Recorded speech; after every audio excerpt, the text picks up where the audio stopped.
Peter Pan. Once upon a time in London, there lived a lovely family, Mr. and Mrs. Darling and their 3 children who they loved dearly, Wendy, John and Michael. One day, Mr. and Mrs. Darling had to attend a dinner party. Wendy, take care of your brothers. Make sure they sleep on time. We'll be back home soon, honey. Take care. Don't worry, Mother. Have a great time. Bye. Wendy and her brothers had dinner, and she tucked them into their beds. She then sat down to read a book. Suddenly, she noticed a shadow on the wall. It immediately disappeared into a table drawer. What was that? A shadow? Strange. She heard the rumbling of the tree leaves. She looked outside at the trees and saw a boy flying in the sky. Wow, is that a boy flying? How can this be happening? Wendy decided the only way to know was to talk to the boy, so she called out to him. Hello there, who are you? Me? I'm Peter Pan. Who are you? I'm Wendy. How can you fly like that? And what are you doing here so late? Well, I can fly, thanks to the pixie dust of a fairy called Tinkerbell. Pixie dust? A fairy? A fairy's real? Of course they are. I've been looking for my shadow. Have you seen it anywhere? Oh, so that shadow belongs to you. Yes, I've seen it. It's in my room. Well, it's not sticking back on me, so I'm wondering what to do. I have an idea. Come on in. Peter Pan flew into the room and Wendy opened the drawer. Out came the shadow. Wendy ran to get a needle and thread. Peter held the shadow to his shoe while Wendy sewed it to the shoe. Phew! Thank you, Wendy. Now my shadow isn't going. Wendy was curious to know more about Peter. As they spoke, Peter told her all about where he came from, the magical place called Neverland, filled with fairies, pirates, and lost children. When Wendy heard this, she knew she wanted to go to Neverland. Can you take me to Neverland? Yes, why not? Can John and Michael come along? The more the merrier. Before Peter could say a word, Wendy ran to wake up John and Michael. She told them they were going on a magical trip and brought them to Peter. Peter sprinkled pixie dust on everyone and they flew into the sky to Neverland. Follow me. We should hide in the hollow trees before the pirates see us. Wendy, John and Michael followed Peter with their faces filled with wonder.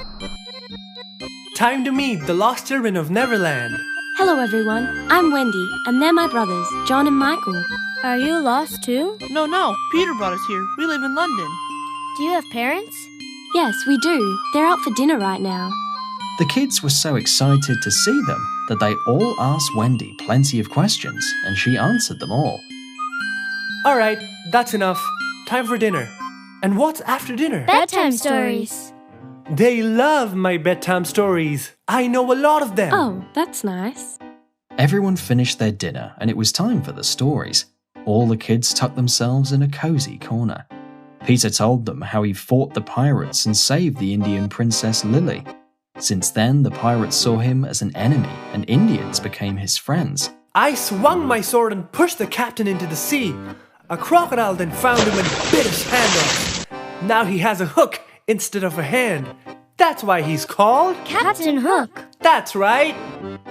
All the kids fell asleep after the story, but Wendy and Peter went out to walk in the forest. Peter, was that a real story? Of course. You'll see for yourself. But before that, I want you to meet someone. Peter led Wendy to the place where the fairies lived. Oh my god.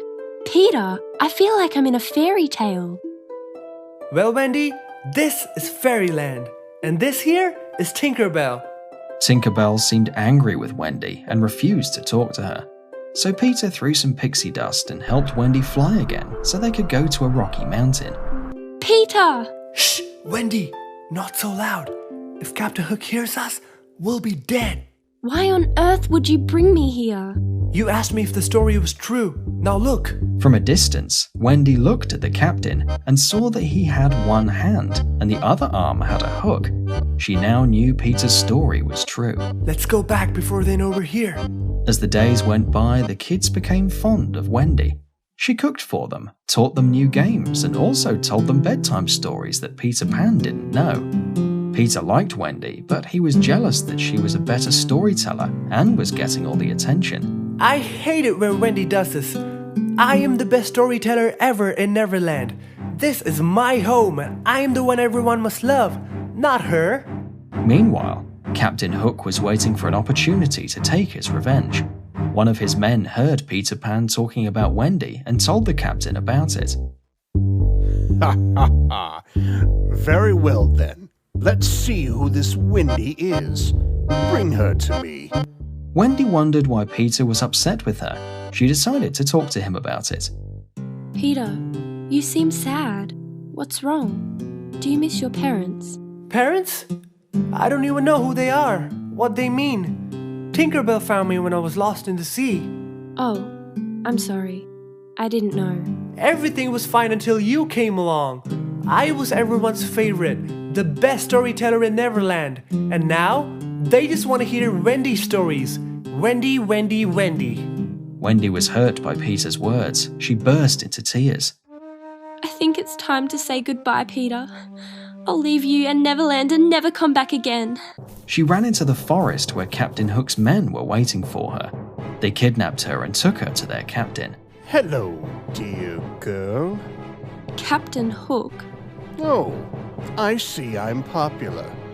Now, I'm going to finally have Peter Pan on my ship, thanks to you.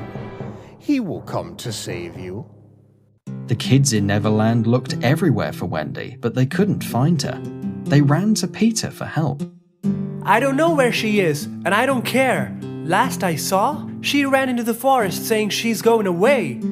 I hate her. The kids went into the forest in search of Wendy, but few of them fell into traps set up by the pirates. They became captives while the others escaped.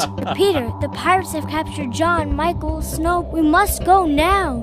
Where are they now? Captain Hook's ship. I know where it is. Peter came up with a plan on how to rescue the kids. Meanwhile, the captain came onto the deck. Peter Pan, welcome aboard. Isn't it a beautiful day for revenge? Hook, this is between you and me. Let Wendy and the kids go, or I will feed you to the crocodiles. This time, you lose more than just your hand. We'll see about that.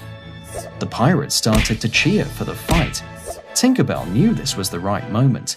She slowly released all the captured kids. Once they were free, she sprinkled pixie dust on Peter and Wendy. Catch me now, Captain Hook. No, you cannot fly away. I've been waiting for so long. Stop! Captain Hook ran to catch hold of Peter. Peter flew to the edge of the ship and pushed Hook into the sea where the crocodile was waiting for a feast. Peter, thank you for saving me. I was so scared. I miss my parents. I must go home. Please, come with me. Let's grow old together. Yes, Peter, come with us. No, you go now. Your parents will miss you. I came to Neverland so I can never grow old. I belong here. Peter Pan took Wendy, John, and Michael back to London. Mr. and Mrs. Darling were happy to see their children back home. They heard about everything that happened and decided to adopt all the kids. Peter, are you sure you don't want to stay? Yes, I am. Will you visit us? Of course. Every day. Peter flew back to Neverland. He visited Wendy's house whenever he missed her bedtime stories. He would sit on the windowsill and listen. And this way, they all lived happily ever after.